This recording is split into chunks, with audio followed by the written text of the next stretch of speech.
Before we begin, these videos take me a ton of time and energy to create, and in order for me to continue at the rate I've been moving, I must ask a favor. Please visit subscribestar.com/RomanOva Music to become a patron for as little as $1 a month. That's comically cheap for this material, and it helps. You can also donate to the channel directly at RomanOvaMusic.com/donate. Alright, thanks very much, and let's get on to the video.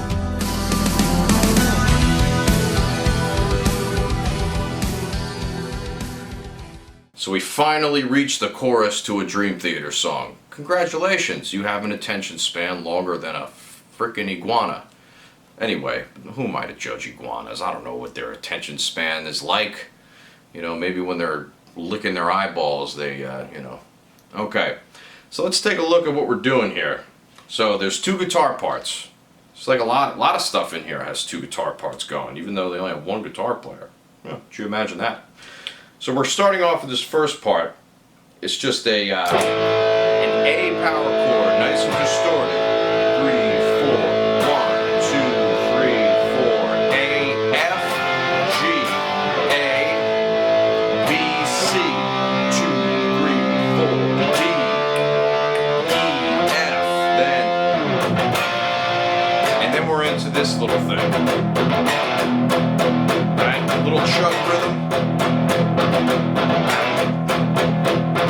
Okay, so anyway, here's what we're doing during that section. Now, we're just hitting the A chord as the clean guitar does most of the talking for that. Even though the clean guitar is really buried, it actually is, you know, performing the part that moves around the most. It's the most interesting part. And this chorus section is just the introduction modulated to A minor. So the whole song just goes up a fourth. That's it. Alright? So we're sitting around here, we're hitting the A, right? Which is just the root. And you hit that as it moves around. Now when we hit this F chord, we're playing it a little bit differently than we normally would. We have to bar the first finger on the 3rd fret of the A and the D, and then we have to bring the ring finger to the 5th of the G and the pinky to the 6th of the B. Alright? And then we just go like this. This is another way of playing an F power chord. It's just a cooler way, honestly. I don't know why more people don't do that. And then we go to the G. And then we have this ascending chord line where it goes A, which is 1, B, C, 2 to 3, D, which is 4, and then 5 to flat 6 for the F, and then we hit the flat 2, the B flat chord right at the end of there. Now the clean part goes like this. So it's still the same types of chords as in the intro. So it's an A minor 11, just played over at the 3rd and 5th fret of the B and the G. That's an A minor add 9, just like at the beginning. Then we have this A minor 6 chord with the F sharp and the C here. And then takes a little bit of a break. Once it comes back to the beginning, it hits the 11th chord again. And then here, instead of playing the A on the bottom, you hit the C with the same 2 notes. It creates a C major 7th chord, so very cool there. And then here, that's a D7. Wow, a flat 7 in a Dream Theater song. That's pretty cool. That's blues. It's almost blues right there. It's just buried amidst Shakespeare. There's no blues in Shakespeare. Or maybe there is. Maybe there should be.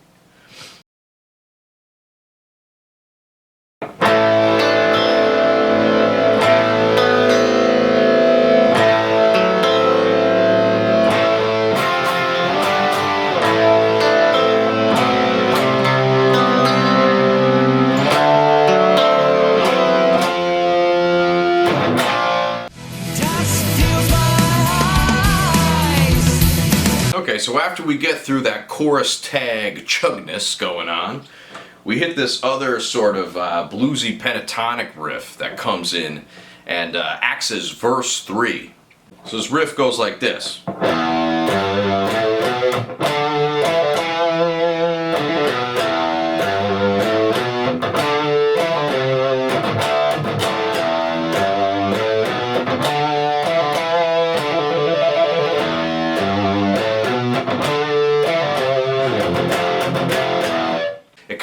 follow suit with the original chord progression of the song. Now remember when I made the argument that Dream Theater was being a little minimalist here? Well, they kind of are, because they're taking the same idea and just permutating it in different ways. Very creative. Now let's take a look at what's going on here. So they're outlining this E minor pentatonic scale, going on the, starting on the open E string. And we're going open, 3, 5, 7. Okay, and then we're going to the 5th and the 7th fret on the A string with a little hammer-on pull-off. Then we come back. Now that is where the function changes. The chord progression actually takes effect. Now I know what you're thinking. Mike, there's no chords here. How could there be a chord progression? It's because the riff implies that there's a chord change there based on the notes that you hit. Okay? Just because you don't have a chord somewhere doesn't mean you don't have an underlying progression. And then we hit the D chord right after that, right? Which is just the that's the flat 7 chord. So remember in the beginning of the song, it's the same idea, just permutated to fit with this section, verse 3, which is, you know, it's completely different from the other sections, but not at the same time. And that's why this song never gets boring. And it never feels like it meanders too far off. Maybe that's why it was a hit. Now the second time around, we go like this. 3, 5, 7, 5, 7, with a trill, right? A trill on the 5th and the 7th fret. Now a trill is when you do a series of fast hammer-ons and pull-offs on the guitar, right? Just like that. Now you just keep your pointer finger anchored on the 5th fret of the A string, and then with the ring finger, just hammer and pull. Now remember, when you pull, you want to literally pull the string. That's why they call it a pull-off. Wow. So after the trill, we do the same kind of thing to the C, and then this time, instead of going to the D, we go to, you guessed it, the F, the flat 2. And then immediately following that, we go back into the original pre-chorus, right? So this is like a repeat of pre-chorus 1 acting as pre-chorus 3.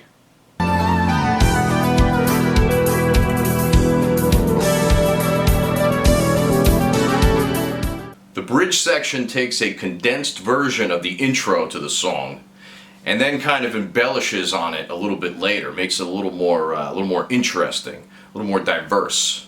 All right, so let's check out what happens during this bridge. So I'm going to play the whole bridge all the way through until the start of the guitar solo. So we start off here.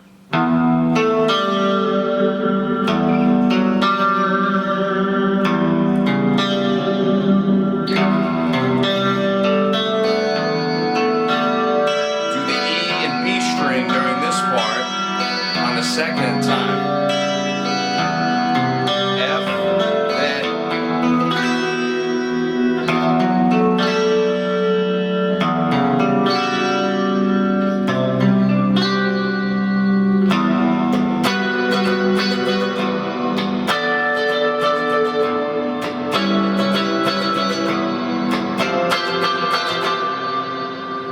so that first bit, very self-explanatory. You just play the intro bit one time as it originally was, and one time with the little E and B string drone on the top. But following that, we go into a series of different chords that still follow the same progression, but they're a little more cleverly arranged. So let's take a look at the first one. We have E minor 9. Alright, so that's at the 7th fret of the A, 9th of the D, and the 11th of the G, as well as the middle being on the 8th of the B string. So we have, and the open E on top, right? The next chord is this. So now this one's kind of tricky to name. I'm going to say it's a D, an inverted D chord with an added 4th and a 9th.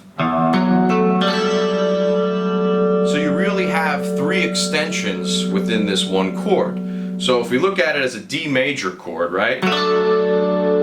This would be in first inversion, be F sharp, A, and D, right? Those are the three notes in the triad. Now what we're doing here is we're playing everything but the D, right? So we're starting with this open E on the bottom, which is sort of like the ninth, but it's on the bottom instead. And then we have the F sharp, which is the third of the D, the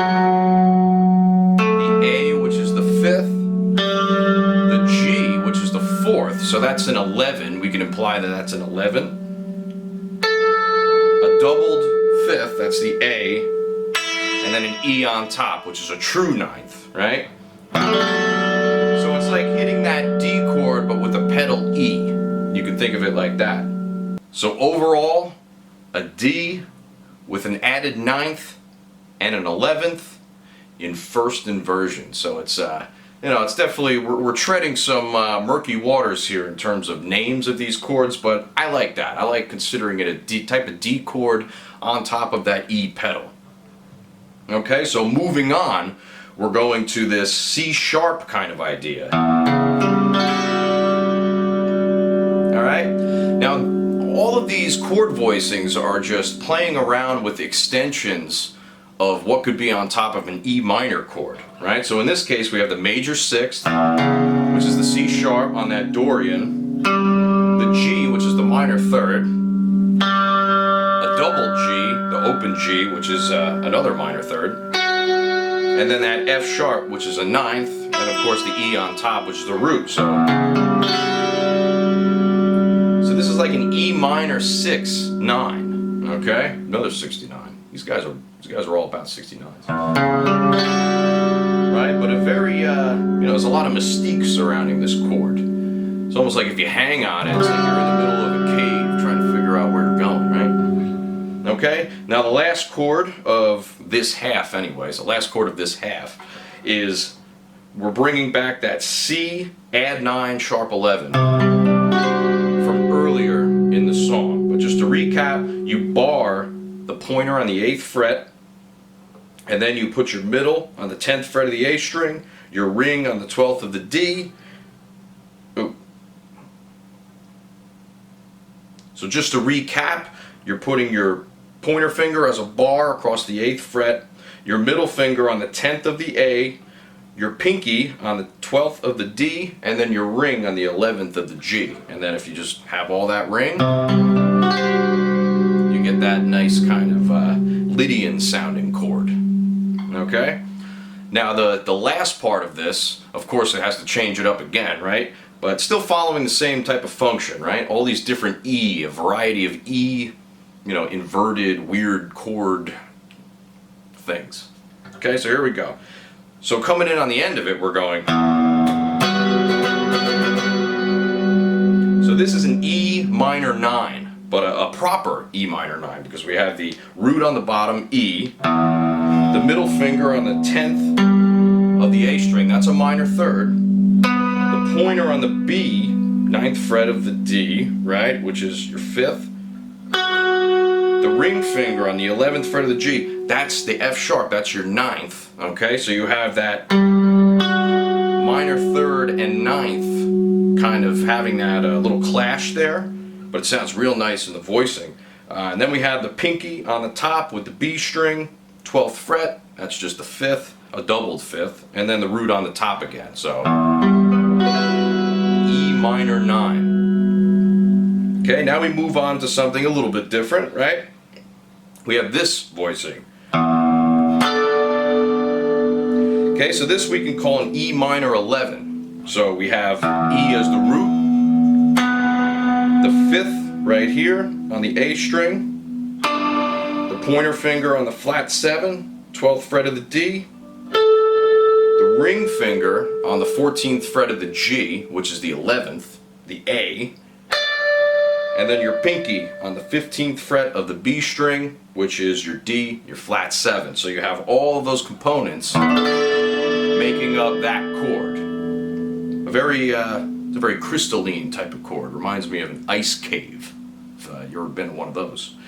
Okay, and then we move on to the next one. This one's kind of like a flipped around version of the one we did just prior with the E minor 9. So if you take that E minor 9 from before and then just flip your ring and your pointer over, you get an E minor 6. Okay, so the voicing here is root on the bottom. You have your minor 3rd played by the middle finger. The major 6 played by the ring finger. The pointer finger grabbing a root, and the pinky still on the 5th. So just by flipping around those 2 notes, you can make it into a minor 6 chord. So that's kind of cool, right? So going from minor 9, minor 11, minor 6, right? And then we have one more chord. We have,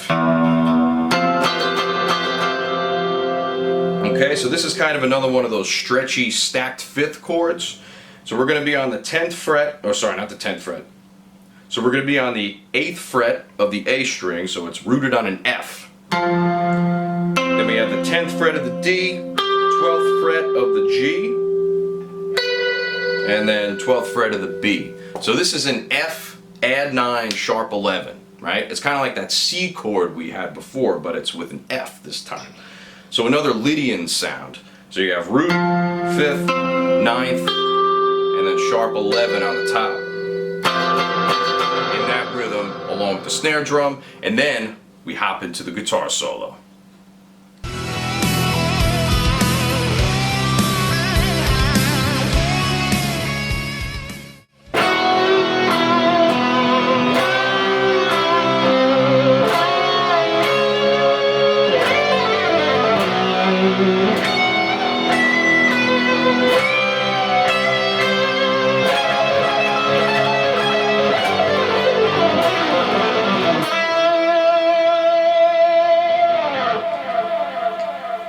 So let's move into the lead. The lead starts off with a highly melodic phrasing at the beginning, okay? So playing along with the chords almost exactly, by the textbook that you should. So we start off with this 7th fret bend on the B string, half step, going between the F sharp and the G of the scale, right? So that's the 9th and the minor 3rd. Then we hit the 9th fret of the G, and the 9th fret of the D, right? So we're going down to the root and the 5th as well, okay? And I'm using my pointer, ring, and middle to play that part. Okay, on the next one we do the same thing, except the last note is going to be on the 10th fret of the D string, which is a C. So there we're attacking this sharp 11 type of deal. So F sharp and G in relation to C.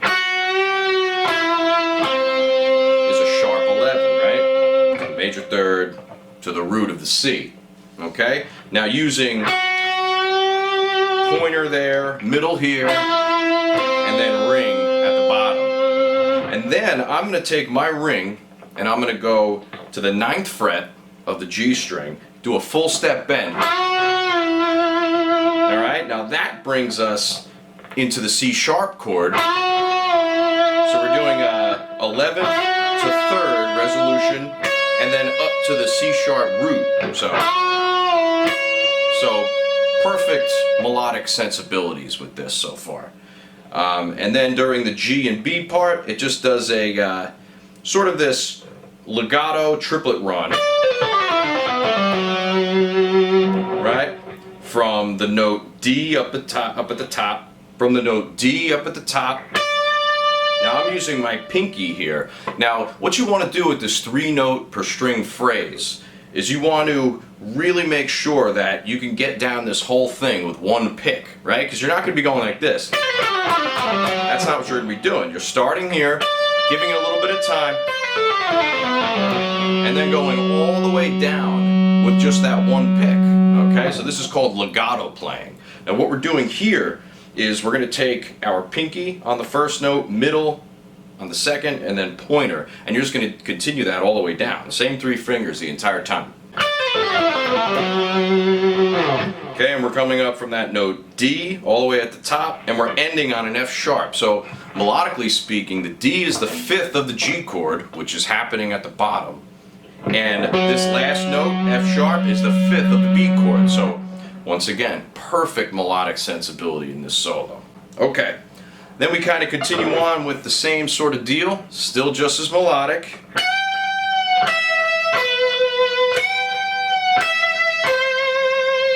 Right, so that's playing around with the F sharp but up the octave, okay? And here I'm using my ring finger to bend at the 14th fret of the E, then we're coming down to the 12th and 12th with the pointer on both of those. And then we're gonna go do the same thing, but this time sneak our middle finger in for the C, and then we're doing this pull-off section here, right? So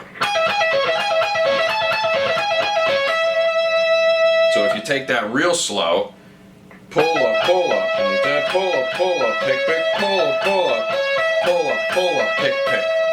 Okay, so that's what we're doing. We're going pull up, pick, pull up, pick. And we're doing that 4 times. Okay, before we hit the last run. Alright? So not too much to say about that, except just make sure you keep your pulls and picks in line. Always keep your pulls and picks in line, otherwise the Huskies are going to go running down the field and you're not going to be able to catch them. So let's take a look at that last section. Some parts of it are somewhat legato and other parts are tremolo picked, but here's what it sounds like.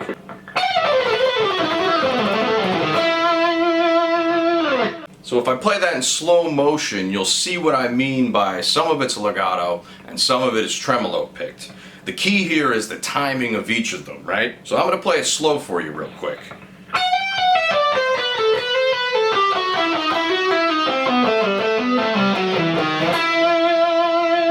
Alright, so it kind of alternates between the two. It's starting off with this. So that's all legato. So you pick once at the 14th fret. And you're going to use your pointer, ring, and middle to get that done. And then we're going to pick down here, this time with pinky, middle, and pointer. And we're going to tremolo pick down. And when we come back up, with that 12 and 13, we're going to do legato there. And then we're going to do more tremolo picking. To legato. Tremolo. Legato. Tremolo, and then up into that high E root note that we come into. Okay, so obviously when we're playing notes this fast, it's hard to count out the note values and really know for certain whether we're playing 16th note triplets or 32nd notes or whatever. Once it becomes that fast, it's just not even worth counting. That's where you want to feel out the rhythm, right? You want to think of it as, and if you can feel it like that, then you could start to play it like that. But you have to start to really acknowledge that a lot of this is very esoteric. A lot of learning fast music especially is extremely esoteric. And you have to sort of condense it to little nonsensical blurbs in your own mind in order to get it down.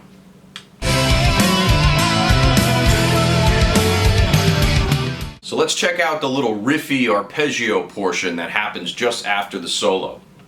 So we start on this.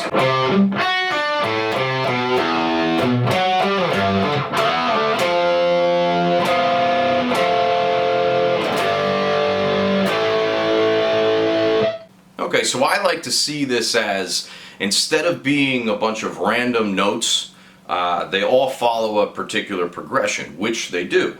Okay, and I'm going to show you the notes in which really indicate what we're doing here. So we have this C sort of thing going on. So we're starting off with a C power chord, with the C and the G.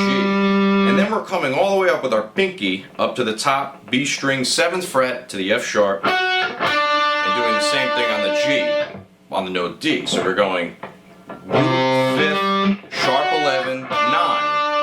Alright, so you really think about it like as a chord like this. That's the chord. You just do that, take up the whole value of that space, right? And then we're doing a thing that's kind of an A minor. Right? I see that as a A root minor third on the 3rd fret, the 2 on the 2nd fret, and then we go into the E, which brings us into an E minor type of chord. Okay, let's spend a tiny bit more time on that A chord. Just A, C, B, E, which is the next chord. Now, I see this E as starting in E minor type of thing. Now, what we're doing is we're coming up to the 7th fret, and then going 9, 10 on the A string. So, that is E, B, F sharp, G, or root 5th, 9th, minor 3rd, or you can call it 2. We can always call a 9th a 2, and you'll notice me interchange those all the time because I really don't care about the difference at all. So after that E minor, you hit this G power chord, 3rd fret, 5th fret on the low E and the A, and then we're going to dip up with our ring and our pinky on the 7th fret of the D and the G. We're going to do a perfect 4th double stop, going up a whole step to the 9th and then back down to the 7th. Okay? And in relation to the G, it's a 9th and a 5th going to a major 3rd and a 6th. So this is like a G6 chord almost. G6, 9, right? There's a lot of 6 9s in here. And then we hit the F chord, which you can play a multitude of different ways. You could either do the power chord with a pointer and ring, bring the ring down to the 9th fret, and then swap your pointer for your middle.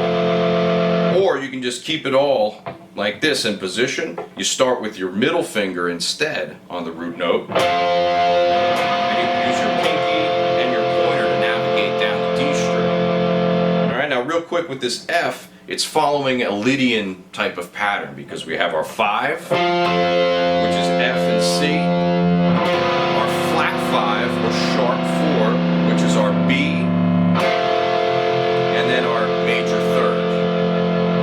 Okay, and then the only other step we have to do is just hit this nice open G power chord, which then goes into the A of the chorus, our last chorus, which we're going to check out a slight variation coming up.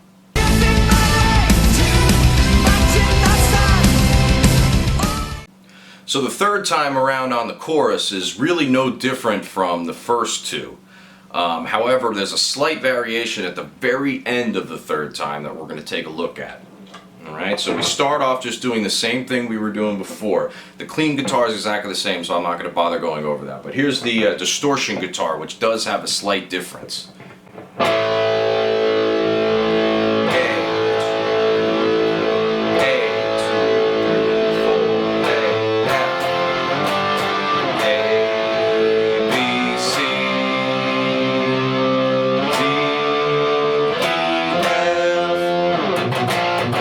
On that last part, you just hit that B flat rhythm like this. Alright, and that's the only change that happens there. So with that said, let's take a look at the 4th time around with the chorus, right? So it's a double chorus at the end, but the last time they do something a little special. So they bring back the heavy intro riff from way back in the song, except they're playing it in A minor. And there's also a slight little difference too. So we're going like this.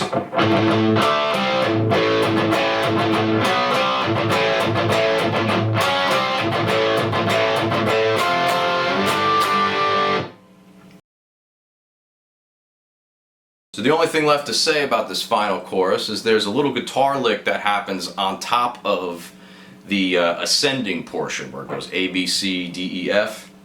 So we're starting with these unison bends, right? So you're going to take your pointer on the 10th fret of the B string and you're going to bend the 12th fret of the G to that note. So you're hitting an A, right? So you're playing in unison with the rhythm guitar part, like this. And then you're moving up.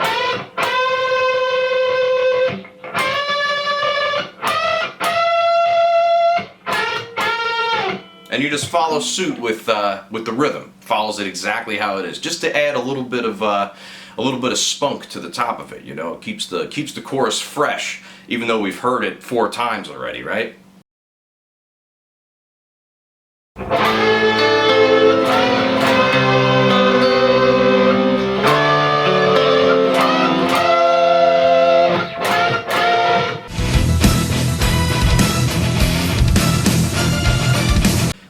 outro of Pull Me Under consists of 3 different parts that are very similar. And they kind of just build off of each other as they move through the progression. Alright, so after that last B flat in the chorus, we go into this.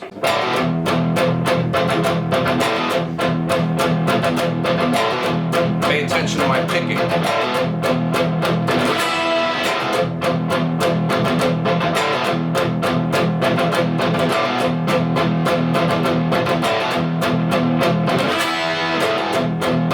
Alright, so really not too much going on there. Just follow the rhythm exactly how it is, right?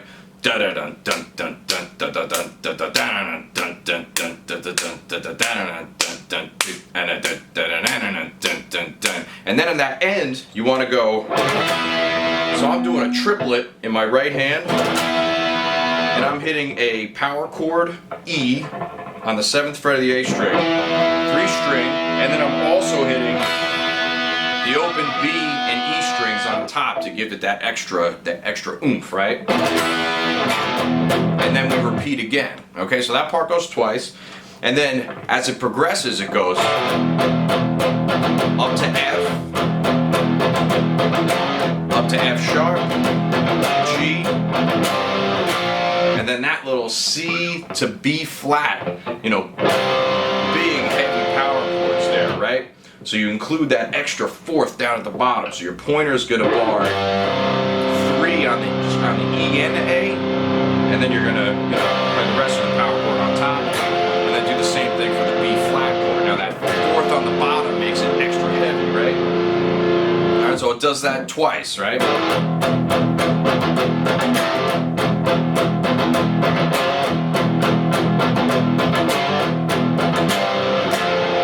So on that last time, we hit this.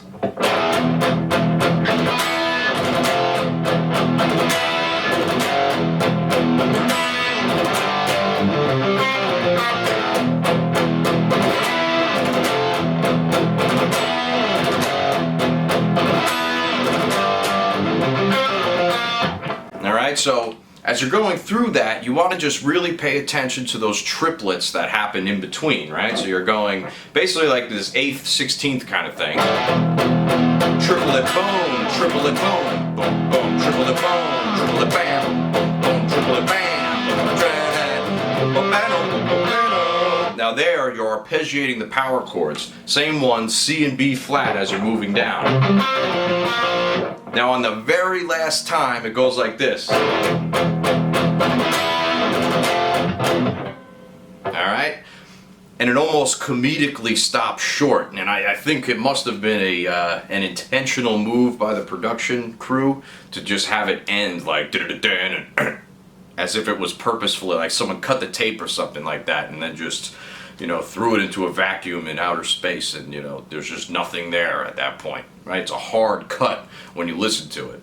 Alright everyone, thanks for sticking around for the 3rd part of Pull Me Under. We got through the entire 8 minutes of the song, so congratulations. Coming up next, we're going to hit Another Day, which is a sexy, sexy, sexy ballad with Jay Beckenstein on the sexy saxophone, so you don't want to miss that. We're not going to have any sax lessons, but you know what I'm saying. Do not forget to subscribe to my Subscribe Star page. There you can give as little as $1 a month, and it goes a long way to helping out this channel and really just helping me provide you with more cool stuff. Alright? Also go to RomanOvamusic.com where you can sign up for lessons. I give guitar lessons, never forget that. And you can buy some cool stuff at my store as well. Thank you very much, and I'll see you on the next one.